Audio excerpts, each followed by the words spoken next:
তো তারপরে যে কাজটি করলো, আমাকে এখান থেকে যখন মানে বের করে দিল, তখন কিন্তু তারা ওই যে আমার যে ড্রাইভিং ইনস্টিটিউটটা, সেই ড্রাইভিং ইনস্টিটিউটটাও কিন্তু আমি আর চালাতে পারছিলাম না।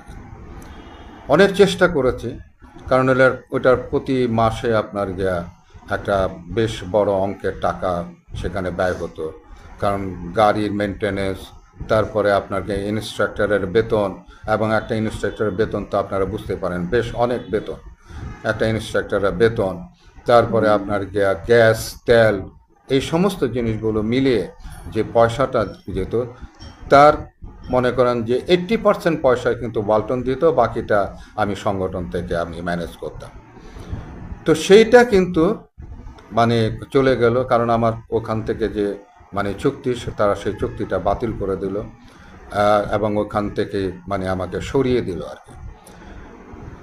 এই যে মানে আপনার মানুষের জন্য আমি তো এগুলো আসলে বলার সাহস পাই না, কিন্তু আপনারা বলেন তো ওই সময় কি এগুলো বলা যেত? অনেকে আমাকে বলে আগে তো বলেন না। আচ্ছা বলেন তো তখন কি বলা যেত? এখন বলার সুযোগ এসেছে বলে তো বলছি যে কি কি করেছে, কি কি আমার সঙ্গে হয়েছে। তো তারপরে আমি এই মানে আপনার এই ট্রেনিং ইনস্টিটিউটটা আমি বহুভাবে চেষ্টা করছি, এখনও কিন্তু আমি মানে ওইটাকে সেইভাবে আমি আর চালিয়ে যেতে পারছি না। কারণ হলো গিয়ে যে এটা একটা বেশ মানে ইয়ে, এছাড়াও আপনার গিয়ে একটা সংগঠন চালাতে গেলে, একটা অফিস চালাতে গেলে, লোকজন চালাতে গেলে তাদের বেতন টেতন মিলিয়ে কত টাকার একটা বিষয় আছে। প্রতি মাসে কিন্তু একটা টানাটানের মধ্যে চলে কিন্তু। আর অনেকে মনে করে যে বোধহয় অনেক বিশাল অঙ্কের টাকা বোধহয় কামায়। আপনারা মানে অবাক হবেন, আমি কিন্তু 2015 সালের নভেম্বরে কিন্তু আমার এনজিও করেছি। তার আগে কিন্তু আমি এনজিও করি নাই কিন্তু, কারণ এনজিও সম্পর্কে আমার ভালো ধারণা ছিল না।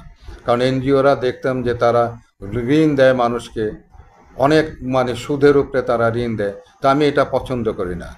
তো যে কারণের জন্য আমি কিন্তু এই করতাম না। শেষে আমি এনজিও করতে বাধ্য হয়েছিলাম এর জন্য যে ইন্টারন্যাশনাল যে সংগঠনগুলো আছে তাদের সঙ্গে কাজ করতে হলে, তাদের মেম্বারশিপ নিতে গেলে, এমনকি জাতিসংঘের মেম্বারশিপ নিতে গেলেও আপনার এনজিও রেজিস্ট্রেশন নাম্বার লাগে। এই তখন আপনার গিয়ে আমি অ্যাপ্লাই করি, এবং সেই সময় কিন্তু আমি বলবো যে ওই সময়টাতেও কিন্তু কিছু মানুষ আমাকে যে হেল্প করেছে সেটা আমি আপনাকে বোঝাতে পারবো না। এবং সেটা শুধুমাত্র আমার জন্যই কিন্তু তারা হেল্পটা করেছে, যে একটা সৎ মানুষ একটা ভালো কাজ করছে, দীর্ঘদিন ধরে কাজ করছে, সেই মানুষটাকে কিন্তু কোনো কিছু তো চাইতে কিংবা কোনো কিছু বাগাইতে দেখিনি। তো তার মধ্যে যেমন আপনার এনএসআইয়ের একজন আছেন, উনি তখন ডেপুটি ডিরেক্টর বোধহয় ছিলেন, বদরুল সাহেব। এখন উনি এয়ারপোর্টে আছেন কিনা এখনও জানি না। তো উনি আমাকে যথেষ্ট হেল্প করেছেন এনএসআইয়ের থেকে। প্লাস আমার আপনার ডিবির আমার মাহবুব ভাই ছিলেন, সেই মাহবুব ভাই উনি কিন্তু আপনার ডিবির যে আমি যেদিন গেলাম তার এখানে, উনি আমাকে এতটাই মানে সম্মানিত করেছেন যেটা বলার মতো, যে ইলিয়াস ভাই আপনি আমার অফিসে আসছেন, কি ব্যাপার? তা আমি বললাম যে ভাই আমার ফাইল আপনার এখানে আছে।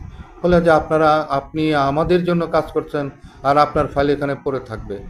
তো এইরকমভাবে কিন্তু কিছু মানুষ কিন্তু আসলে যেটা বললাম না, যে এই নিরাপদ সড়ক চায়ের জন্য কিন্তু অনেক কিন্তু আপনার অবদান আমি আমি মনে করি, আমি তাদের এই এই যে উপকারটুকু আমি কিন্তু ভুলতে পারি না। কিন্তু মানুষ আছে, কিছু কিছু মানুষ ভালো আছে। তো সেই জায়গায় আমি মাহবুব ভাইকে পেয়েছি। তারপরে আপনার এনজিও তখন আপনার আমার অফিসের কাছে কাকরাইলে মৎস্য ভবনে ওই অফিসের মধ্যে ছিল।